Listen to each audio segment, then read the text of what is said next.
knowing Chinemo and his classmates have already reincarnated into the alternative world. Of course, Yǒng being Yǒng, he's not content to just come back to life and live an ordinary existence. Oh no! He's determined to be the strongest, the best, and the most powerful. Yǒng asked the dimensional god for the strongest ability, no matter the consequences. The dimensional god was about to caution Yǒng about the potential downside, but it was too late. The impetuous youngster was already bouncing with excitement, begging to be transported to this new world. In his mind, Yǒng was already planning his ascent to the top, determined to surpass even Chinemo and become the strongest being in this new life. With a flick of his wrist, the dimensional god sent Yǒng hurtling through the multiverse. The young man's body was flung through time and space, he landed heavily on the ground, and amidst the dust, he reincarnated as an iron-skinned pupa. But hey, at least he got a six-pack. Looks like Yǒng might have lucked out after all. Even though he's now a tiny little iron-skinned pupa, he's got the ultimate merging system on his side. Not only does it have infinite growth potential, but it also lets tiny pupa devour anything and everything he comes across to get stronger. And the best part? Once he's strong enough, he can return back to his human form. But tiny pupa is nothing if determined. He's not going to let a little thing like being a pupa hold him back. Thinking about his next plan. It looks like tiny pupa is in a problem. Not only is he tiny and stuck in a pupa, but he's also managed to trap himself in a deep hole. And let's not forget the fact that he's basically armless and legless, which doesn't exactly make for the best escape plan. So there he is, just circling around like a helpless little creature. To make matters worse, it's eerily quiet in this new world. No birds chirping, no leaves rustling, nothing. Suddenly, from out of nowhere, a group of bunnies sprang from the bushes. Tiny Pupa thought he was in the clear when he saw them, but then he noticed their sinister grins and razor-sharp teeth splitting its mouth. These weren't your average cuddly rabbits. Before he had time to catch his breath, the bunnies charged towards him and dove into the hole. Tiny Pupa's survival instincts kicked in. In a moment of pure desperation, he recalled his gym training and busted out some sit-ups that would make Arnold proud. With a Herculean effort, he sprang up and narrowly escaped the attack. Tiny Pupa leaped out of the hole and started bouncing and spinning around, escaping into the forest. Tiny Pupa was cruising down the forest, feeling the wind in his hair and the sun on his face. He was having the time of his life until he realized something was terribly wrong. He couldn't slow down. Suddenly, a creature descended from the sky. It was a massive serpent with wings. Tiny Pupa's heart was pounding as he narrowly dodged the beast's razor-sharp teeth. Just when he thought he was in the clear, he found himself in a swampy quagmire, where he was ambushed by hungry crocodiles. The scaly beast lunged at him with jaws wide open, but Tiny Pupa's quick reflexes saved him from becoming a reptilian snack. But his troubles were far from over. In his panicked flight, Tiny Pupa found himself stuck in a tree trunk. Tears streamed down his face, as he stumped upon a group of bunnies. As the bunnies closed in on him, he frantically begged for mercy, hoping that they would spare him. Opened his mouth and shouted desperately. But to his shock and horror, one of the bunnies leaped right into his mouth. The system then informed that Tiny Pupa had just devoured a yellow rank level 3 hopping bunny. The remaining bunnies took one look at their fallen comrade and hightailed it out of there as they'd just seen the devil himself. The system beeped and whirred as Tiny Pupa waited anxiously for the results of his render.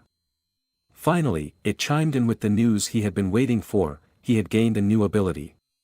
And not just any ability, but the hopping ability. Tiny Pupa could hardly contain his excitement as he hopped out of the tree and onto the forest floor. For the first time, he was able to stand on his own too. Well, whatever you want to call them. He felt a sudden courage with newfound powers. And he couldn't resist testing them out. With a sly grin, Tiny Pupa charged deeper into the forest, looking for his next victim. He didn't have to wait long before he came across a 2-headed snake. Tiny Pupa pounced on it like a cat on a mouse, sinking his teeth into the scaly flesh. But to his dismay, he couldn't seem to devour the creature no matter how hard he tried. Frustrated, he moved on to a 4-armed bear but had no luck there either. Even a blade-back boar proved too tough for him to handle. The system chimed in with a helpful reminder. Tiny Pupa could only devour creatures weaker than himself, or ones that had already been defeated. Tiny Pupa barely had time to catch his breath before the four-armed bear came barreling towards him, its eyes filled with rage and hunger. The little pupa knew he had to act fast if he wanted to avoid being the bear's next meal. With the bear hot on his heels, Tiny Pupa hopped through the forest as fast as he could, his heart pounding in his chest. Just when he thought he was done for, Tiny Pupa spotted a cave in the distance. Without a second thought, he hopped inside and ducked behind a nearby rock.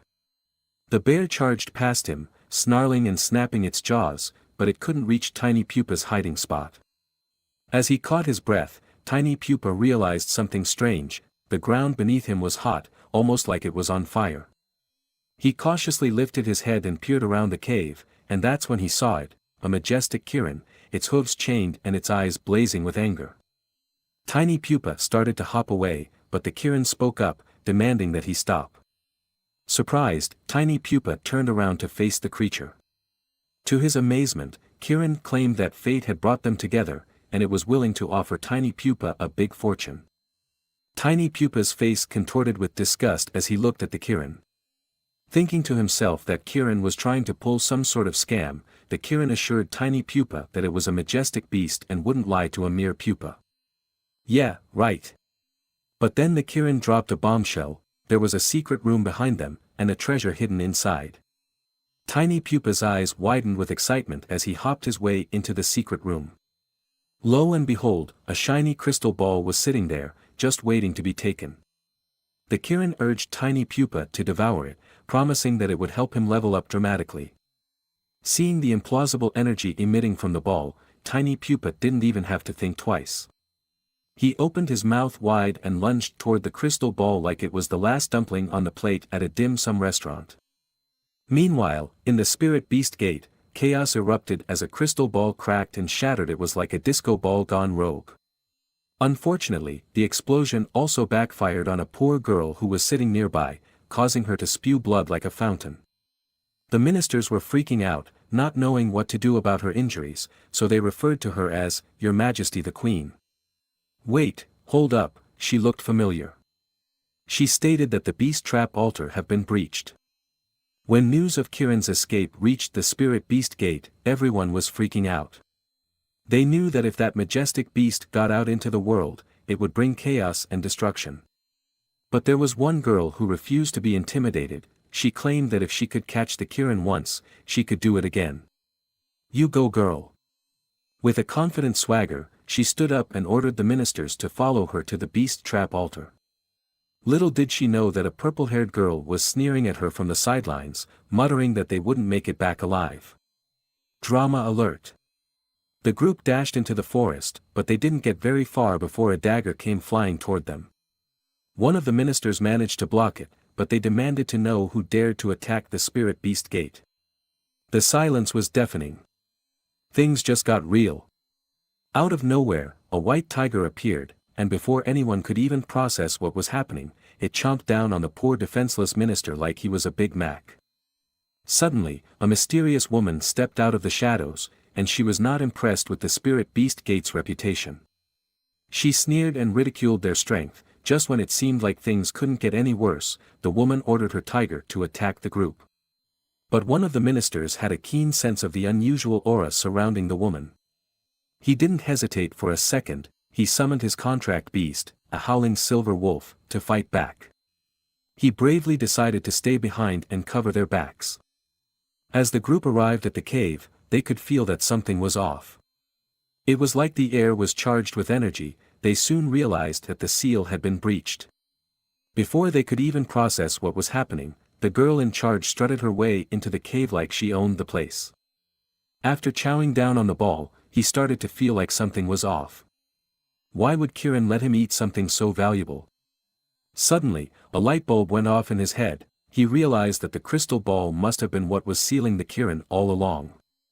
And then, things got even more interesting. Tiny Pupa had a stroke of genius and asked the system if he could devour creatures that were stronger than him, but only during their defenseless stage. And you know what? To his surprise, the system said yes. Knowing that he could devour the majestical beast, it looks like tiny Pupa has a new favorite dish, Kirin steak. Despite the Kirin's initial sneer of disdain, tiny Pupa fearlessly lunged onto the majestic beast and chomped down on its scales like they were potato chips. Kirin's expression quickly changed from one of arrogance to one of fear as tiny Pupa activated his devouring skill. With a mighty bite, tiny Pupa tore Kirin's body and soul apart, causing the beast to roar in agony. But, just when tiny Pupa was about to revel in his newfound power, the system had some bad news. The Kirin was too powerful to be digested. Tiny Pupa tumbled around like a giant meatball, throwing a tantrum like a toddler who had been denied candy. But suddenly, a light bulb lit up in his head, and he realized that exercise might actually be the answer to his digestive issues. He shot off like a rocket, running around the cave like a madman. But after a minute of running, he collapsed onto the ground, gasping for breath like a fish out of water. The system popped up with some bad news: exercise doesn't help with digestion, no matter how hard you huff and puff. The only way to digest a higher-level creature is to stuff your face with even more creatures, pieces of equipment, or treasuries. The tiny Pupa grumbled and grunted, cursing the system for not telling him everything he needed to know. But the system had a quick comeback: "You never asked, buddy." Out of nowhere, the puny Pupa began to levitate in mid-air, its body pulsing with the mystical energy of the Kirin. It was about to burst with excitement when a sudden pull sucked it toward the cave entrance. There, the Pupa saw a girl chanting some ancient contract with funky symbols floating around her. The ministers were thrilled to finally capture the majestic Kirin, and they cheered as the girl's energy clashed with the creature's. But when the dust settled, they were shocked to discover that instead of the mighty Kirin, all they had captured was a tiny and confused Pupa. Just as the Pupa was trying to wrap its tiny brain around what was going on, the system popped up like an annoying pop-up ad, announcing that the contract had been signed and the Pupa was now the Queen's one and only exclusive spirit creature. The girl holding the Pupa looked confused as heck, but the Pupa wasn't having it. It squirmed and wriggled like a noodle, protesting against the idea of being anyone's personal spirit creature. But then, out of nowhere, a stunning face appeared before him, looking suspiciously like Chinamo. The Pupa was so distracted by the beauty that it didn't even notice when the Queen suddenly snatched it up and held it upside down and had a clear look of despise. The Queen suddenly spat out a mouthful of blood, collapsing to the ground with one knee. One of the ministers rushed over to check on her, but the other minister held him back, looking at the tiny Pupa with disdain. Realizing that the Queen had contracted with a trashy creature, the ministers knew that she was no longer valuable to the spirit beast gate. They had another Queen candidate in mind. They ordered the girl to return all of her equipment and treasures, and she had no choice but to comply. The poor Pupa watched in horror as the girl stripped off her gear and handed it over to the ministers. The Pupa found the chance and slowly walked away from the cave. Whoa, hold up. The system's back. It's like that clingy ex who just won't quit. But this time, the system brought bad news. The owner can summon their spirit creature whenever they want, and once the owner dies, the spirit creature will also die.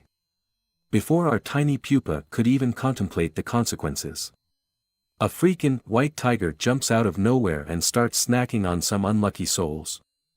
Meanwhile, a tiny Pupa is getting stepped on and ignored. He protested against the mistreatment, and the woman was surprised to see a talking Pupa. As she lifted the tiny Pupa off the ground, she saw the contract and started ridiculing the young girl. The young girl was embarrassed and challenged the woman to a duel, but with her injured body, she was no match for the woman. Our tiny Pupa jumps into action like a miniature superhero, trying to protect the young girl from the whips. But alas, the odds were not in their favor. Before they knew it, the young girl was lying on the ground, motionless and breathless. The woman rewards her tiger by letting it feast. Suddenly, tiny Pupa sensed a bright light flashing before his eyes. To his surprise, a shadowy figure popped up in that dazzling light. It was no other than Chinmo's soul. The soul slowly merged into the young girl's body. Meanwhile, that ferocious white tiger was still gnawing away like it was snack time, but then out of nowhere, a mysterious hand clamped down on its jaw like a vice grip. And before anyone could react, that tiger was flung 10 meters away like a rag doll. Who could have that kind of superhuman strength? Who could have that kind of overwhelming aura? None other than the one and only Jìnhuà. Our tiny Pupa could hardly believe his beady little eyes. Whoa, did you see that? That white tiger went down harder than a sack of potatoes. It was flailing around like a helpless kitten, trying to get back on its feet. And the woman? She was absolutely stunned. She couldn't believe that the young girl just tossed her spirit creature around like a rag doll just with her bare hands. Our tiny Pupa was bouncing around like a ping-pong ball, calling Jìnhuà's name repeatedly, trying to get her attention. He is now 100% sure this is Jìnhuà. The Pupa launched himself at Jìnhuà's chest, squealing with joy, revealing that he is Yǒng. But wait a minute. Jìnhuà was confused. She is holding on to an unusually large pupa in her hands, and claimed to be Yǒng. Jìnhuà is blushing like a schoolgirl as the pupa tells her how happy he is to see Jìnhuà again. But Jìnhuà is not buying it. This must all be some weird dream. How can her beloved Yǒng turn into a giant pupa? Things are getting crazy here. The woman charged at Jìnhuà with her whips like she was some kind of cowboy. But our girls got some serious skills and dodged those whips like it was no big deal. The woman couldn't believe it. How did this young girl get so strong all of a sudden? Tiny Pupa is just being held upside down watching all of this in amazement. He's impressed by Jìnhuà's power, but he's also getting pretty dizzy from being held upside down for so long. Jìnhuà is holding the pupa and trying to make sense of all of this.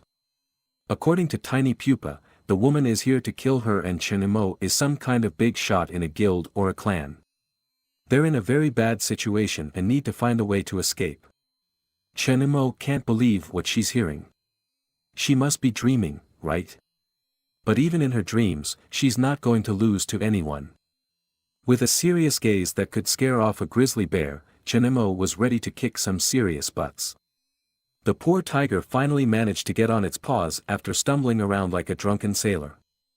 The woman flexed her abilities and enhanced her white tiger's power with blazing lightning surrounding the big kitty. The tiger dashed toward Jìnhuà, with bolts of lightning striking the ground like Thor's hammer, creating massive dents on the ground. Jìnhuà held her tiny pupa tightly in her arms as she dodged all of the attacks like a ninja. Tiny Pupa, feeling useless, questioned the system if he had any ability that could help. The system replied that he had another skill called Armor Fusion, which would allow him to become a suit of armor for his owner. The white tiger managed to trap the two in a corner and unleashed a powerful energy toward them that shook the entire cave. Suddenly, amid the dust, an armored arm appeared, holding tightly onto a ball of energy. It was none other than Tiny Pupa, who had transformed into a badass armed guard and fused onto Jìnhuà. The woman was undeterred, and her tiger looked more eager to fight than a toddler in a ball pit. They launched another attack, and the two went back and forth like a heated game of ping-pong. But Jìnhuà was not one to mess with. She seized the opening and punched the tiger's belly with the force of a sledgehammer. The impact was enough to shatter the tiger's spine and send it flying like a furry projectile. Tiny Pupa looked at Jìnhuà in amazement, thinking to himself, this is the person who won the National Karate Black Belt Championship. I gotta step up my game. The connection between the tiger and the woman was broken, and the woman uncontrollably gushed out some blood. She couldn't believe what was happening as Jìnhuà slowly walked towards her like a boss. But the woman wasn't going down without a fight. She threw a flashbang grenade and vanished into thin air. I'll be back for revenge, she shouted from the shadows. Tiny Pupa returned to his regular form, feeling a bit miffed that the woman had managed to escape their clutches. Jìnhuà looked at the little creature and asked if he was really Yǒng. Tiny Pupa reassured her that he was indeed Yǒng and that they had been reincarnated into an alternative world by the dimensional god. Jìnhuà recalled their meeting with the dimensional god where she had asked to unite with Yǒng. She smiled and nodded, feeling relieved that she wasn't just talking to herself all this time. Suddenly, Tiny Pupa switched his tone and started talking big game. You know, Jìnhuà, even though I'm just a lowly pupa and your spirit creature, one day, after I devour enough creatures, I'll surpass you. Jìnhuà burst into joyful laughter. She held tightly onto the little guy, feeling grateful to have him by her side. Tiny Pupa protested being held so tightly on Jìnhuà's chest. Hey, Chenmo, give me some breathing room, will ya? But the moment of joy was cut short when Chenmo suddenly gushed out a throatful of blood and collapsed on the ground. Tiny Pupa was extremely worried, knowing that it must have been from the earlier fight. The system then reminded Tiny Pupa that devouring the white tiger could grant him a new ability. Tiny Pupa quickly hopped over to the corpse and started chowing down. As he began digesting the tiger, his stats increased quite a bit, and he was granted the skill, White Tiger Blood Energy, which allowed him to heal wounds quicker. Tiny Pupa scratched his head, wondering how he could use his new, White Tiger Blood Energy, ability to heal Chenmo's wounds. Just as he was about to ask the system for help, he noticed that the system seemed to be blushing. "Hey, system, why are you blushing?" asked Tiny Pupa, confused. The system stuttered, well, it's just that, the thing is, the skill can only be used on you, Tiny Pupa. If you want to apply it to another person, they have to be in contact with your saliva or blood." Tiny Pupa's eyes widened in disbelief. This gave Tiny Pupa no choice but to start helping Chenmo heal her wounds. Chenmo was grateful for Tiny Pupa's help in healing her wounds. She said with a smile. Tiny Pupa replied with a giant red palm-sized mark on his face and said it was no big deal. The news of the fallen queen shook the spirit beast gate to its core. Disciples were running around frantically like headless chickens until a woman stepped forward, announcing that in the last few chapters, Yǒng got sucked into a portal to an alternate universe. In exchange for the most powerful ability, he got reincarnated into an iron-skinned pupa, but soon found out that he can devour other creatures to get powerful and obtain their abilities. One day while running away from a big, mean bear, the tiny pupa found refuge in a cave where a Kylan was sealed, and you know what they say, when life gives you a defenseless, majestic beast, you eat it. Later, Tiny Pupa reunited with Chenmo and ended up being her spirit creature. Chenmo and the tiny pupa strutted down the mountain. Chenmo had a miraculous recovery. As they strolled along, Tiny Pupa chomped down on every bit of weed and grass he could find, and suddenly, he developed a new talent, tailoring. Allowed him to fully repair Chenmo's clothing. Before long, they reached the spirit beast gate, only to find it bustling with activity. People were scurrying about with all sorts of gifts for the new queen. Even though Chenmo and Tiny Pupa were a bit confused, they slowly approached the gate. Just as Chenmo and Tiny Pupa were about to enter the spirit beast gate, a guard with a face like thunder blocked their path. He demanded that they present their gift for the new queen's succession, but Tiny Pupa wasn't having any of it. He barked out that the real queen was standing right in front of them, and the guard's expression darkened faster than a storm cloud. Before they knew it, the guard had whipped out his spear and was pointing it straight at the duo. But just as things were getting tense, a minister appeared out of nowhere and demanded to know what was going on. One of the guards reported that someone was trying to impersonate the queen, and the minister's eyes widened in shock when he saw Chenmo's face. Without a moment's hesitation, the minister fell to his knees and bowed in respect, and the two guards followed suit by throwing their weapons away and kneeling on the ground like a pair of penitent puppies. The minister leaned in and whispered, "Psst, someone in the clan is trying to pull a Game of Thrones and steal the throne for themselves. They've got half the clan on their side already and are running the show." Chenmo and Tiny Pupa exchanged a look of disbelief. It was like they had stumbled into the middle of a soap opera. The minister proved his loyalty and asked the duo to follow him, guiding them deeper into the forest, but as they walked, the terrain grew more and more unfamiliar. Suddenly, with an evil grin, the minister snapped his fingers, and out of the bushes jumped a black-footed crimson fox. The fox launched a fireball, but Chenmo managed to dodge it. Before they could catch their breath, they were ambushed from behind by a trio of troublemakers, Wukong, Ramus, and Warwick. Without missing a beat, Tiny Pupa sprang into action and merged onto Chenmo's arm. The dynamic duo was ready to rumble. With a flick of her wrist, Chenmo sent the three troublemakers flying, like a gust of wind blowing away a pile of leaves. But just when they thought they had won, the black-footed crimson fox pounced with a sneaky attack. Little did he know, this was a terrible idea. With a swift side step, Chunmo deflected the attack back to the Crimson Fox. All of this happened in seconds, leaving the minister standing there with his jaw on the ground. The minister was a bit of a stickler when it came to the queen's spirit creature. A tiny pupa, he scoffed. That won't do at all. Without warning, he chomped down on his finger, drawing blood and summoning a circle of mysterious power above Chunmo and tiny pupa. Bolts of red lightning shot down from the sky and hit the ground like fireworks. The force of the coercion emanating from the circle was so strong that it forcibly separated Chunmo and tiny pupa. The poor little guy was knocked out cold on the ground. The minister may have felt sorry for Chunmo, but he knew that the spirit beast gate can't function without the new queen, even if she is ruthless.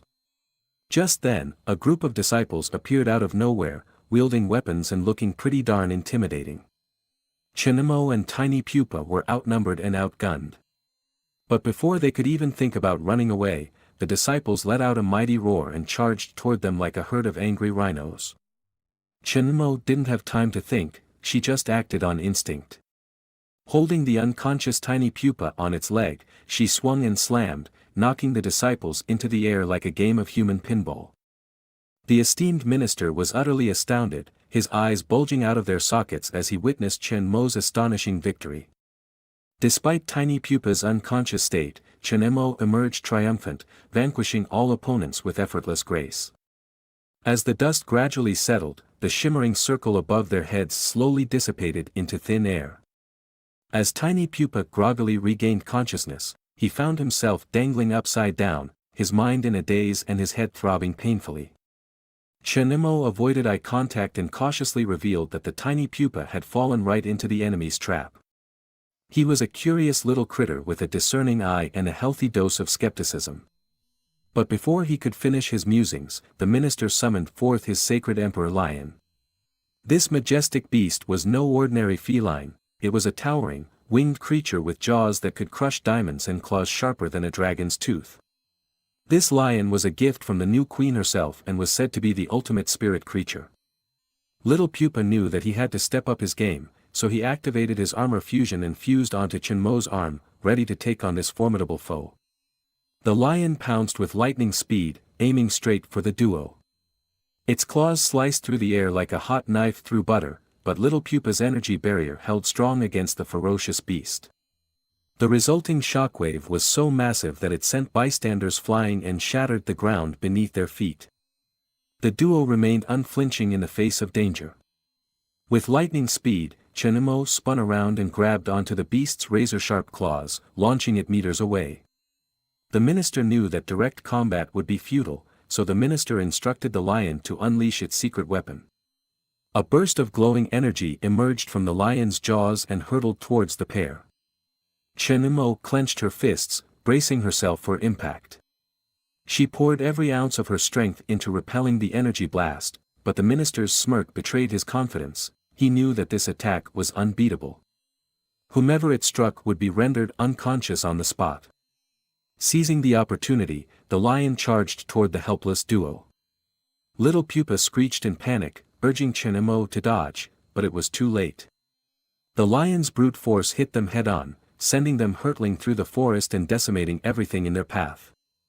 Chunmo slammed into a tree with a thunderous thud, creating a crater in the ground that even a meteorite would envy. The lion wasted no time in unleashing another powerful energy blast, but Chunmo had learned her lesson. She leaped back onto a nearby tree, narrowly avoiding the deadly attack. The duo realized that the lion was being controlled by its owner, so they made a bold move.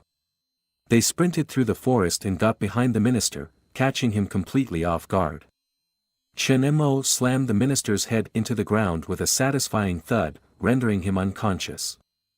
With the minister defeated, the duo turned their attention toward the sacred emperor lion. Chunmo sprang into action with nimble movements, leaping high into the air to dodge the lion's energy blast.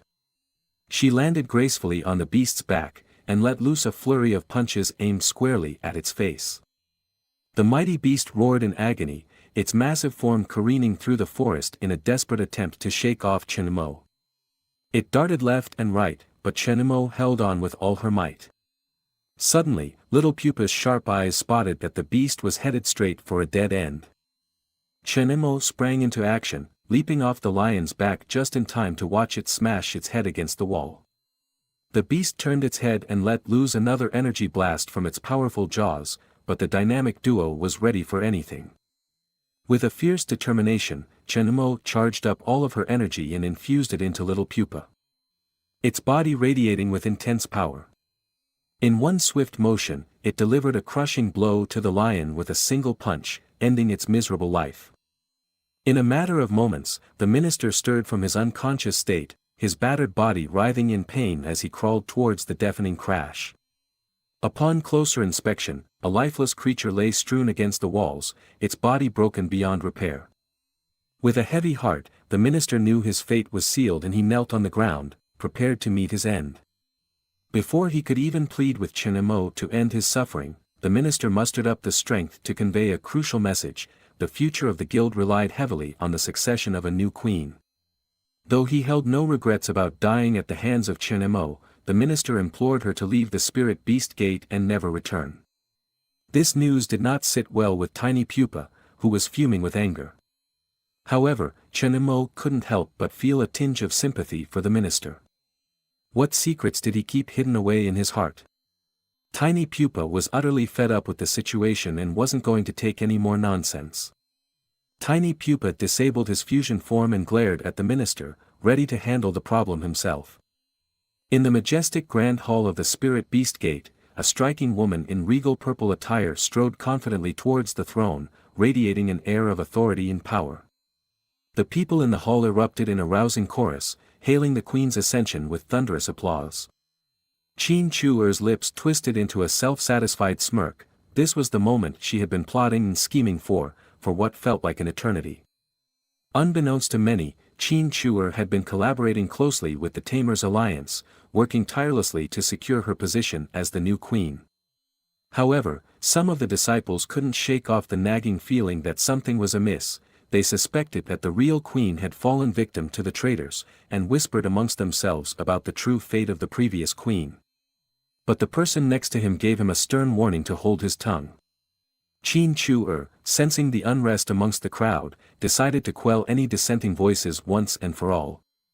With a snap of her fingers, a group of battered and bruised women was brought into the grand hall, their limbs shackled by chains. The sight of their anguished faces and beaten bodies sent a chill down everyone's spine, as they realized the true cost of crossing the new queen. Standing resolutely before the gathered masses was Tan Xiao, the esteemed minister of law and order. But as the new queen pointed a menacing finger toward the pitifully battered group, it was clear that even Tan Xiao was not immune to her wrath. With a chilling warning, the queen made it crystal clear that anyone who dared to cross her would suffer the same fate as the hapless victims before them. The crowd murmured nervously amongst themselves, a mix of fear, sympathy, and scorn etched on their faces. But then, as if out of nowhere, Tan Xiao suddenly erupted in a fiery outburst, screaming out that the whole sordid affair was a setup orchestrated by the vile queen herself. Tan Xiao boldly declared that the real queen was not dead, sending shockwaves throughout the room. However, before anyone could make sense of the explosive accusation, Queen Qin Chuer strode purposefully toward Tan Xiao and delivered a vicious slap across her face, silencing her in an instant. With a fierce glare, the queen warned Tan Xiao to keep her mouth shut. As Queen Qin Chuer whirled around to face the hapless prison guard, she railed at him for being too soft on Tan Xiao. The bold prison guard reminded Tan Xiao is the minister of law and order after all, but before the poor guard could even finish his sentence, a frigid blast of air sent a shiver down his spine. In the blink of an eye, his head was detached from his body, rolling on the ground like a discarded toy. Looking down at Tan Xiao, the queen sneered at the woman's defiance. With a cruel grin on her lips, she reached down and grabbed hold of the heavy chain that bound Tan Xiao's battered body. With a savage snarl, she began to whip the woman mercilessly, raining blow after blow down upon her. As the crowd looked on in horror, it was clear that the situation had reached a boiling point. With each savage lash of the chain, the queen's sadistic glee grew, as if feeding off the pain and suffering of her helpless victim. After a brief moment, Qin Chu'er abruptly ceased her tirade and, feeling generous, offered Tan Xiaoxiao a way out of her predicament. All Tan Xiaoxiao had to do was to publicly shame the former queen and swear loyalty to her, and voila, her life would be spared. However, Tan Xiaoxiao's subordinates were utterly horrified at the sight of her battered body and pleaded with her to comply with the new queen's demands. But Tan Xiaoxiao, being the witty and tenacious woman that she is, simply smirked and refused to back down. Qin Chu'er's eyes blazed with fury as Tan Xiaoxiao refused her offer, her pride wounded by the minister's defiance. The very air around her crackled with electricity, her power swelling as she unleashed a furious wave of energy as she swung the chain. Just as Tan Xiaoxiao was closing her eyes, ready to accept her fate and pledge loyalty to the one and only queen in the afterlife, the chain was deflected. And a sound like thunder broke through the room. In rushed Chenmo and tiny Pupa, determined to save the day. Seeing Chenmo's arrival, Tan Xiaoxiao felt like all of her pain went away. Tiny Pupa questioned if Chenmo knew this girl, and the memories came in like wildfire. Chenmo revealed to Tiny Pupa that Tan Xiaoxiao was just a simp. But even so, Qin Chu'er had no right to harm Tan Xiaoxiao.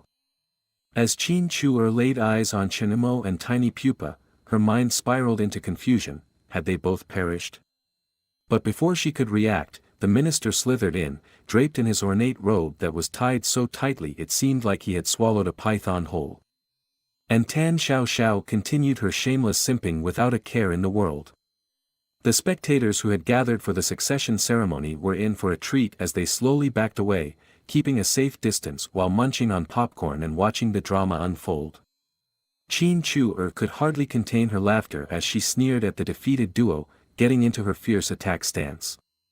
But just as she was about to strike, three hideous figures emerged behind her, assuring her that they had it all under control.